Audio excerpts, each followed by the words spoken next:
Chapter 11. Static blurred and shifted the screen, but it didn't matter.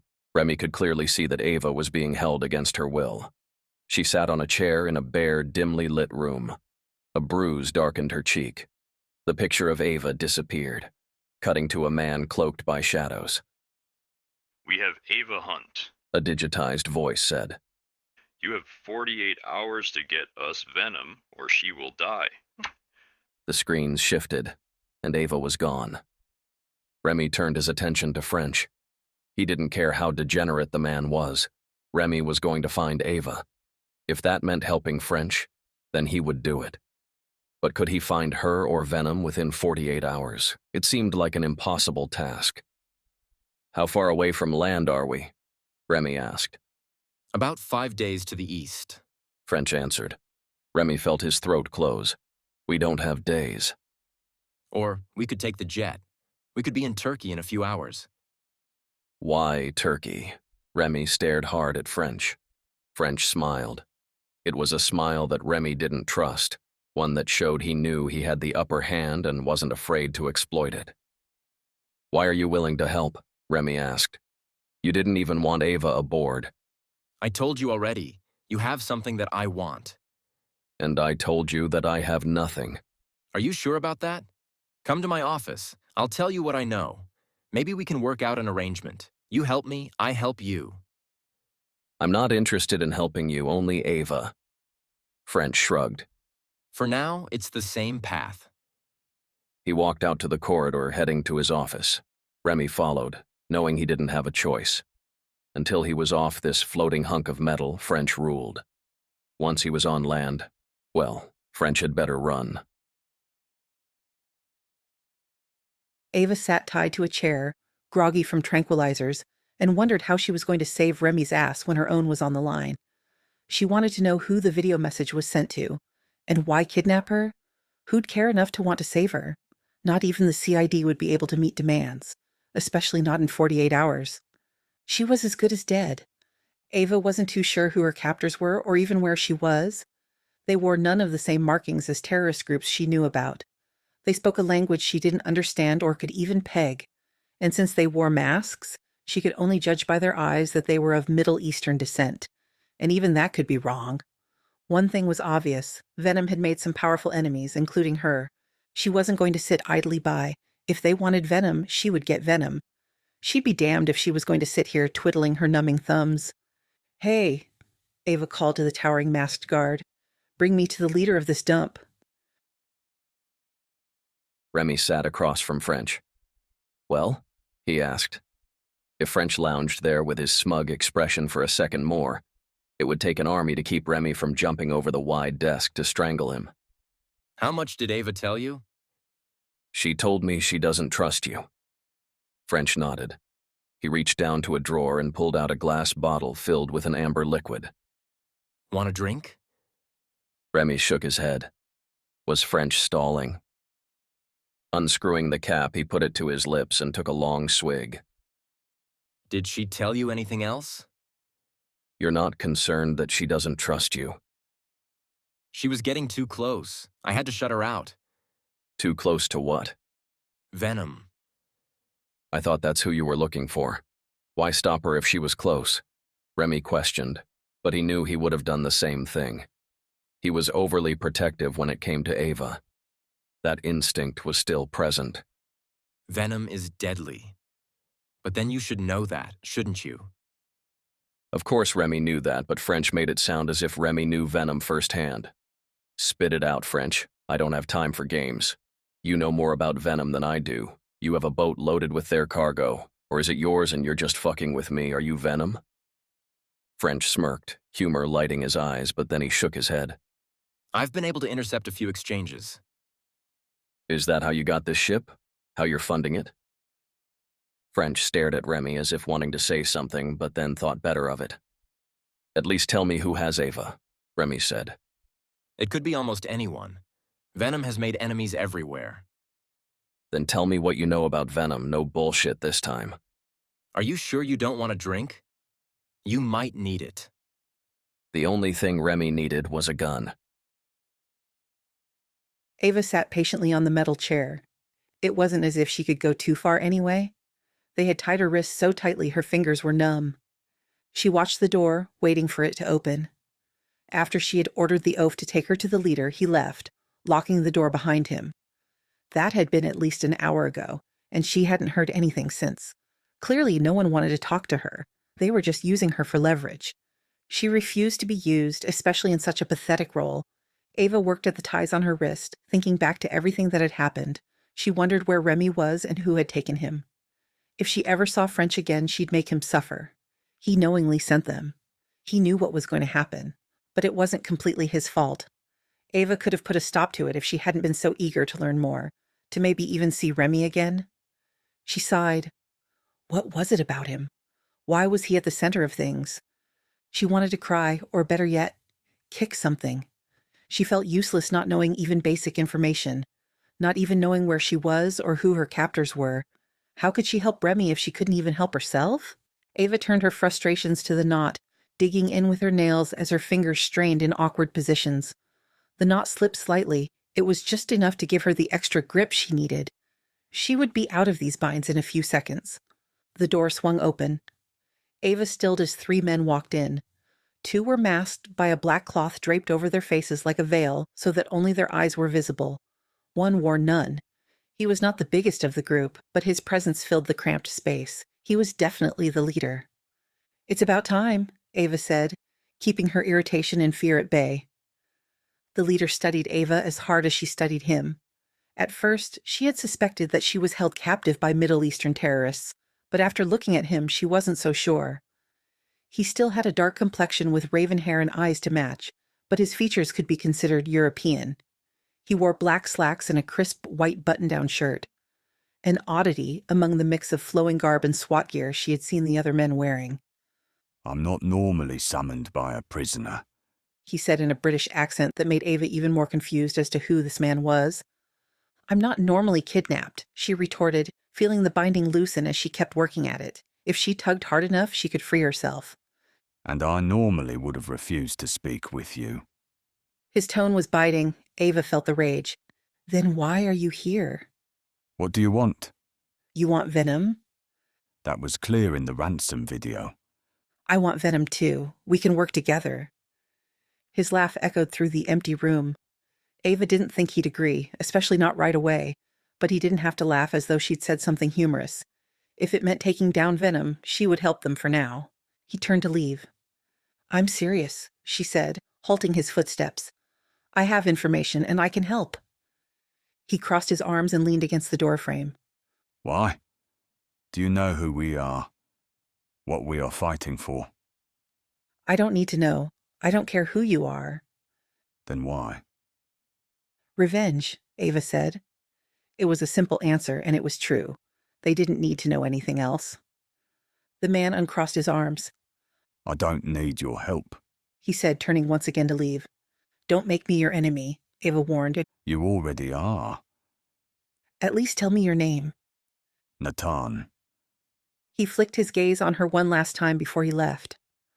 One man trailed after him, leaving the other behind to guard her. She smiled prettily up at the man who towered over her, allowing her binding to slip free. He looked tired. Perhaps a nap might cheer him up. Ava was sent in from CID. It was assumed someone from our platoon was leaking information. Weapons were being stolen from under our noses, and it always linked back to us. French said. His fingers listlessly spun the globe. I know this already, Remy said. Tell me something I don't know. It was never us. Ava and I came to the same conclusion. We were being watched and used. By whom? Remy asked. By Venom. Ava had said there was a cover-up, that someone listed us as dead. French nodded. It was a botched job. Ava was called back to CID, and David wound up in the hospital. Luckily for them, they both escaped in time, or I don't think they'd be around today. Where were you? Hiding. Waiting. French said, taking a pen from his desk. He mindlessly flipped it back and forth through his fingers. I still see them, you know? Dead. Time doesn't erase all memories. His hand gripped the pen, grasping it as if it were his only lifeline. His jaw muscle twitched as he held on. Remy watched and waited, searching for a glimpse of the Jeremy French he once knew. But the man before him, fighting a battle in his mind, was no longer the timid soldier. Remy didn't know what to think or even whether to trust his instincts. Everyone had changed, but what he saw in French was dark and consumed. Bitter. He could sense the rage simmering, even though French tried to hide it with unaffected shrugs and smirks. "There must be more," Remy said, bringing French back to the present. "Why would you continue for so long? It won't bring anyone back."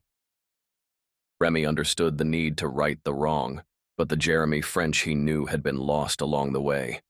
What kept propelling him on this path? Because it hasn't stopped.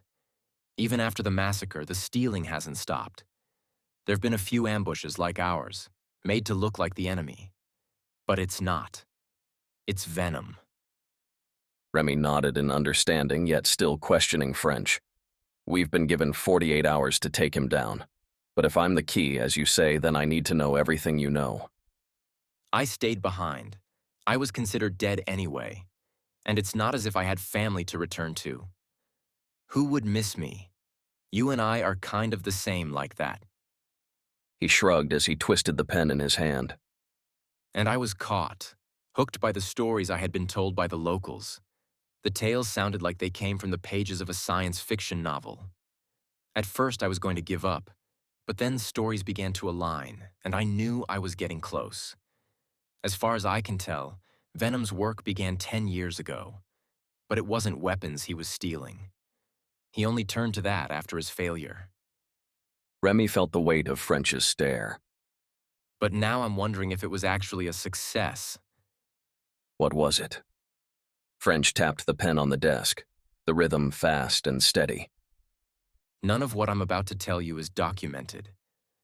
There are stories about Venom aiding remote villages that were ravaged by war in return for help by a few of their strongest men. He left with those men never to return. And the men never returned either, Remy surmised. French nodded. Most never returned, but one did. "Did you talk to him?" Remy asked, holding himself back from shaking the information out of French.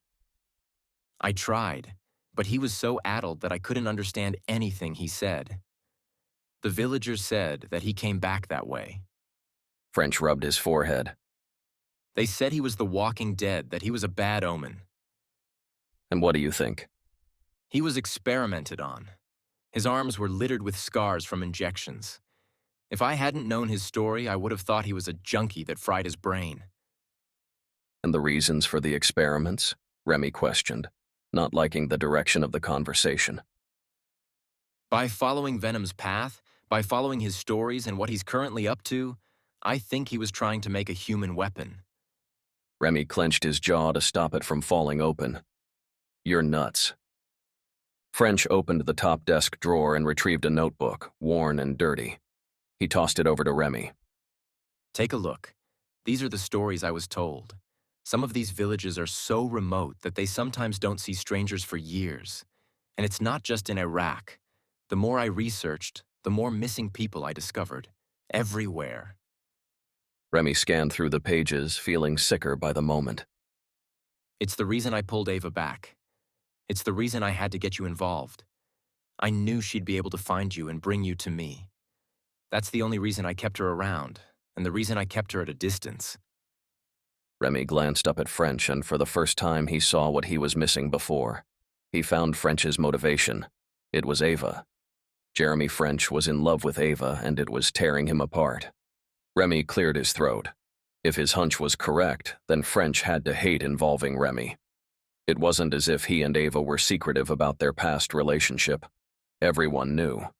Maybe that's why French was being such a jackass. "You still haven't told me how this involves me," Remy said, snapping the book closed. He would study it later. Right now, the clock was ticking, and they needed a plan. French set the pen on the desk and relaxed back into his chair. Do you ever remember waking up and wondering what the hell happened? Where you were? My early 20s were filled with mornings like that. But was there ever one that stuck out in your mind more than others? Remy briefly thought back, but in all reality, it'd take months to remember all of his hangovers. And he didn't want to remember them. He was a different man now.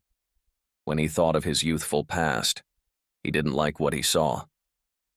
One time he couldn't even remember his own name. It felt as though his mind was being ripped in two. You just thought of something. What was it? Only that I hate hangovers. Tell me about the one you were just thinking of. We're wasting time, Remy said. The only time being wasted is by you. If you want my help, then you have to be honest with me. That's a two-way street. French crossed his arms, waiting. Fine, Remy said. But I don't understand how this will help. French sat silent. Remy dragged a hand over his head, trying to remember all the details. It's a rather short story. I woke up one morning and I couldn't remember anything, not even my name. I was in so much pain I wanted to call for help, but I couldn't even do that. It was as if I was paralyzed in my bed. No sight, no sound, nothing. You said you were in your bed. Where was that? I was on leave and staying at a friend's house, but that night I must have checked into a hotel. What hotel? Remy shook his head. I don't remember. But what I do remember is getting the riot act from David. He said I was MIA for 2 days. How long ago was this? About 8 years ago. French stood, knuckles planted on the desk. There it is. The key. Remy shifted in his chair. He had always felt uneasy about that time. It was one of the reasons he'd stopped partying like he used to. Another night like that, and he was afraid he'd find himself in the grave instead of an unfamiliar bed. French reached over, taking Remy's arm and twisting it over to reveal the inside of his forearm. "What are you doing?" Remy asked, ripping his arm away. Did you wake up with needle marks? Remy felt the blood drain from his face. He'd never liked drugs. Never took them. He thought they were a waste of money and brain cells. And being hooked on something, depending upon the next hit, was not an option or lifestyle he wanted. So when he had seen the marks on his arm that morning, he thought he had reached the lowest rung on the ladder. He was ashamed and sick that he'd succumbed. He was weak. Did they run the length of your arm? Remy nodded. The words stuck in his throat, the feeling of shame washing over him anew. Congratulations, French said, his dry tone at odds with his remark. You are the first, and I believe only person to survive the experiment with your brain still intact. And that is why you are the key.